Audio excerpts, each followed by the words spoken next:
The next chapter is about to begin. Join us live every Tuesday and Thursday for brand new episodes of the American Contractor Show. Our mission is to bring you the latest tools, innovations, and knowledge to help you become the most informed contractor in your market. Knowledge is the ultimate power, and we are connecting you with the most knowledgeable minds in our industry. Make sure to subscribe so you never miss an episode.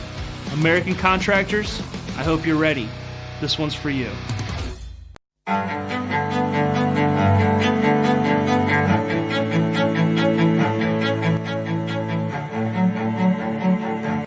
This is Larry Bache with the Merlin Law Group, helping policyholders for more than 30 years.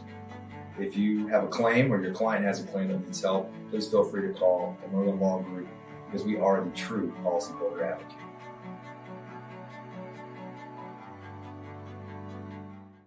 C3 was eager to help us, and even whenever we weren't giving them work, they were still eager to give advice. The things that they were putting out for the for changing from DMO to RFG and giving that to the industry and not charging anything for it, I thought was really cool. And that's stuff that I, as a contractor, appreciate. I'd recommend C3 to any contractor that's looking for a PA, especially if you're around Colorado. Great guys, man. I'm nothing but happy with the work they've done for us.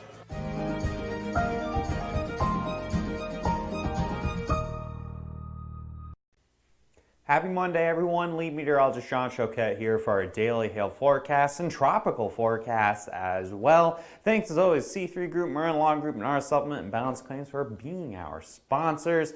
Thank you guys for tuning into our advertisements before this every single video. So we're going to jump right into that weather headline here, and we do have a chance for hail across Minneapolis tonight. Yes, it is the end of August. And typically we're talking much more about tropical systems, but there is that pretty solid looking hail chance in the Minneapolis area this evening. We'll talk about that. Tropical storm was formerly Hurricane Marco. Now Tropical Storm Marco has really fallen apart before making it to shore, but that makes all eyes focus on Laura this week to threaten possibly Texas and or Louisiana. We'll break that down for you guys a little bit later. So the first thing we're going to go over here is that hail forecast for this afternoon and evening across portions of Minnesota and into the Great Lakes region, where I have a moderate chance of seeing some pretty large hail possible tonight in the Minneapolis area. There's an outside chance we could see a couple storms form in the afternoon hours, but it's really looking like after about 9 p.m. we're going to see those storms really blossom across Minneapolis. And that'll extend into sections of northwestern Wisconsin. That's going to all move generally towards Michigan in the overnight hours and possibly even extending into tomorrow morning. I have a low chance for everywhere outside of the Minneapolis area. I think there's going to be an initial development of storms, pretty likely here, that we'll see the largest hail. And then after that, it's probably going to be more of a wind producer as we get towards Milwaukee and Green Bay and even eventually towards Detroit by daybreak tomorrow. So we're going to break that down for the city of Minneapolis, St. Paul, whole metro area, between 10 p.m. tonight and 1 a.m. So this is going to be a nighttime event. It's likely, again, not going to be anything this evening or during the day. There could be a storm or two, but the models really trended away from that, really focused in on after about 9 p.m. So 10 and 1, we could have up to 2-inch hail, I'm saying, in Minneapolis, but I wouldn't be shocked if a storm really got going and went up to tennis balls, but I'm saying more likely around 2-inch hail, moderate chance of at least that 1-inch hail, and then a little bit lower chance of it being over golf ball size, only because I'll show you guys in the future radar here, these storms could end up being a little bit more on the cluttered side, and that could keep hail sizes a little bit lower as the storms go up. So it's going to be right at that initial development after about 9 o'clock. You see those storms blowing up there and quickly moving off to the south and east towards Lake Michigan, across Wisconsin. So again, this is going to be after about 9 p.m. Storms are going to blow up with Minneapolis right there, and that's going to be your best chance for some big hail. So be watching this super carefully. Of course, might be stretching the team out a little thin this week as we're going to be focusing on hail and then also looking into the tropics as well. So hail forecast for your Tuesday here, pretty broad area, broad brushing all the way from the Dakotas into the Northeast. Looks like we'll see storms. This is the area here across the Great Lakes. That's going to be storms from tonight, continuing into the morning hours. So I wouldn't be surprised if, say, in Michigan at about 7, 8 o'clock in the morning, we see a couple storms possibly dropping some quarter-size hail. Other than that, the rest of the day looks pretty quiet across the Great Lakes region. However, storms are definitely going to form across the Northeast near the New England area, and the better chance for hail down by Washington, D.C. We could have some golf ball size hail possible in the D.C. Baltimore area. Low chances across the board. These storms are going to be kind of isolated. More of a wind threat, especially further north near Boston and New York. Chances are more of a wind threat with a squall line with maybe a couple areas up to $1 to $half size hail. And then moving into the evening hours, after about 6 o'clock local time, you'll see storms forming in western North Dakota. Those could also have some large hail upwards of golf ball size as well. So be watching that carefully. You can see here in that future radar starting in the northern plains. You see those storms at the very end of the run here having really blown up after about 5 p.m. and then moving to the east towards Bismarck, and then off on the east coast to have the storms, again, morning activity winding down, and then a new area of storms blowing up across the east coast, especially further south down by Philadelphia, by Washington, D.C., near Baltimore, the southern half of the I-95 megalopolis area here. So we're watching this super carefully, of course, as always, with any activity going on across the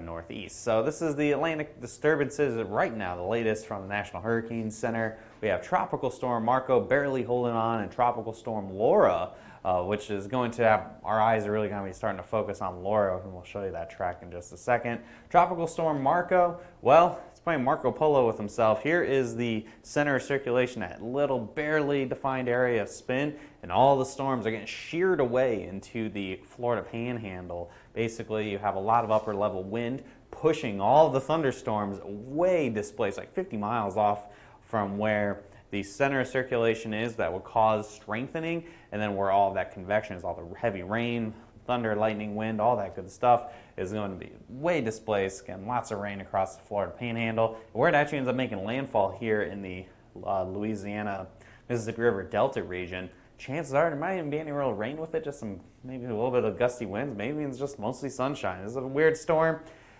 I do not see Marco really getting anything more than what we're seeing here, and you can see the National Hurricane Center track kind of agrees where only at 50 mile per hour maximum winds, and by the time we make landfall later on this evening, it's really going to fall apart very quickly, and that's going to be all she wrote probably by this time tomorrow. So Marco, not really going to be that big of a deal.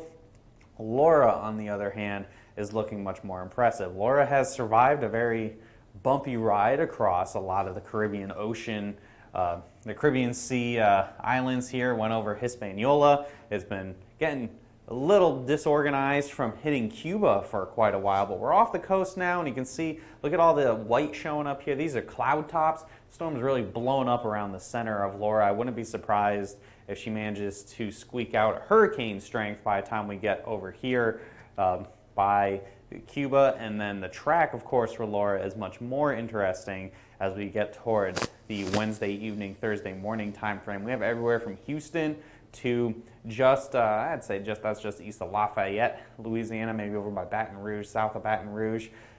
That is where we're looking right now for the potential for landfall, and probably pretty strong as well. There is a lot of very warm Gulf of Mexico waters. The shear is really going to be minimal for Laura, so we could have a very rapid intensification situation happen tomorrow. We'll have to watch super carefully. Right now, National Hurricane Center saying landfall strength, a higher Category 2.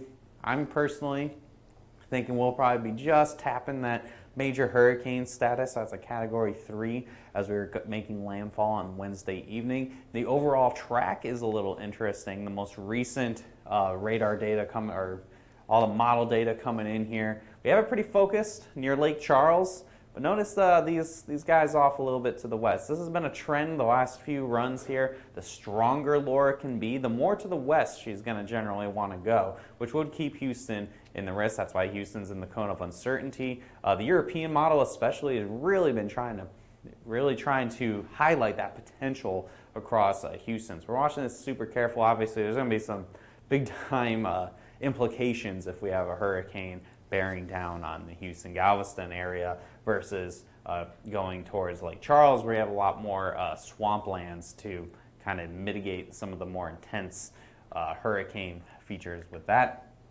And here is that intensity guide. Models all in agreement here of at least getting Category 1 status, most of which getting Category 2, and a couple really trying to go wild and crazy. The big asterisk I put on all this is the hurricane models. A lot of the computer models have a hard time really pinning down things like rapid intensification. That tends to happen quite frequently, where a storm can really outperform what the models have, and then you have a whole new set of data to work with. So we're watching this super carefully. Hailtrace will be chasing this, so follow us on all our social media platforms so you don't miss any of that. We'll do a couple live cut-ins wherever we end up going for tropical storm and probably soon to be Hurricane Laura, and hit see first on Facebook. Of course, we'll do live coverage if anything happens in Minneapolis today. We've got a lot to talk about, a lot to keep a track of, so you don't want to miss anything. So follow all of our social media pages, subscribe to our YouTube, all that great stuff. And give us a call, 855-334-4245. Any comments, questions, or concerns, got set up a training, whatever it is, first time here at Hailtrace, we're happy to answer the call for you. You can email us at info@hailtrace.com as well, and visit our website, hailtrace.com, for more details. Hope you guys have a great rest of your Monday. Hopefully we'll be back later for some live storm coverage, likely not on the green screen because it might be kind of late in the evening. And of course, we'll be back tomorrow through the rest of this week, and of course doing cut-ins as well as we're out chasing hopefully a pretty intense hurricane. So have a great day, everyone. We'll see you tomorrow.